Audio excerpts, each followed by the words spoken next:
BRS ప్రభుత్వంలో గ్రామాలన్నీ అభివృద్ధిలో ముందడుగులో ఉండేవన్నారు Dubbaka MLA కొత్త ప్రభాకర్ రెడ్డి.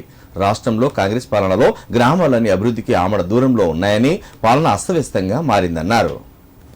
సిద్దిపేట జిల్లా దుబ్బాకలోని క్యాంపు కార్యాలయంలో నియోజకవర్గంలోని సాంఘిక, బీసీ, మైనార్టీ సంక్షేమ వసతి గృహాల నిర్వహణ, మౌలిక వసతి సౌకర్యాలపై అధికారులు, వార్డెన్లతో ఎమ్మెల్యే కొత్త ప్రభాకర్ రెడ్డి సమీక్ష నిర్వహించారు.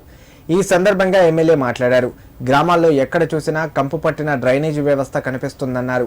డ్రైనేజీలలో దోమలు వృద్ధి చెంది ప్రజలు డెంగ్యూ విషజ్వరాలతో బాధపడుతున్నారన్నారు. గతంలో అనేక ప్రభుత్వాలు రాష్ట్రాన్ని పాలించాయని, కానీ ఇలాంటి మొద్దు నిద్ర ప్రభుత్వాన్ని ఎక్కడా చూడలేదని విమర్శించారు. సర్పంచులు, ఎంపీటీసీల పదవీకాలం అయిపోయినాక స్పెషల్ ఆఫీసర్లను నియమించిన ప్రభుత్వం నిధులు విడుదల చేయక అభివృద్ధి కుంటుపడిందని ధ్వజమెత్తారు. ఇప్పటికైనా ప్రభుత్వం నిధులు విడుదల చేసి అభివృద్ధి పనులు చేపట్టాలని డిమాండ్ చేశారు.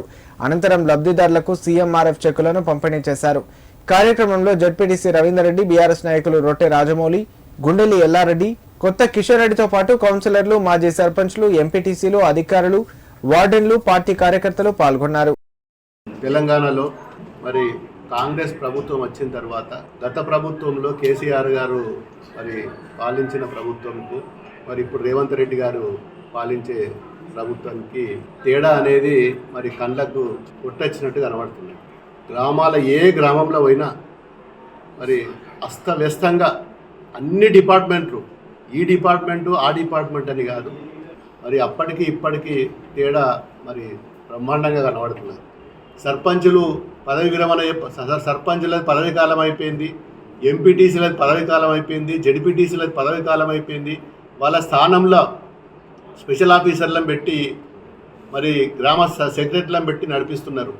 ఏ సెక్రటరీకి ఫోన్ చేసినా, స్పెషల్ ఆఫీసర్కి ఫోన్ చేసినా ఒక మోరి లేదయ్యా, హాస్టల్లో పిల్లల దగ్గర మోరి లేదు, దవాఖాన దగ్గర రుగ్మతులకు దోమలు వస్తున్నాయి, మరి గడ్డి మందు లేదంటే మా దగ్గర ఒక్క రూపాయి లేదు సార్, మరి మా చేతులు ఏం మేమే అప్పులు తెచ్చి మరి ఇప్పటిదాకా నడిపినాము, మరి పారిశుద్ధ్య కార్మికులకు కూడా జీతాలు లేవు, పట్టించుకునే నాదులు లేడు. మరి ప్రభుత్వం అసలు నిమ్మకు నీరెత్తినట్టున్నది. ఎవరికి ఫోన్ చేసినా ఒక ఆర్టీఓ ఫోన్ చేస్తే రెస్పాన్స్ ఉండదు, ఒక కలెక్టర్ తోటి రెస్పాన్స్ ఉండదు, హెల్త్ డిపార్ట్మెంట్లో రెస్పాన్స్ లేదు. కరెంటు పోలు చాలా గ్రామాలల్లో కరెంటు పోలు పడిపోతే 8 మాసాలల్లో మరి మా నియోజకవర్గంలో ఇదివరకు ఒక 5 కరెంటు పోలు కూడా ఇచ్చిన దాఖలాలు కూడా లేవు. రైతులు డీడీలు కట్టిన వాటికి కూడా కరెంటు పోలు వస్తలేవు.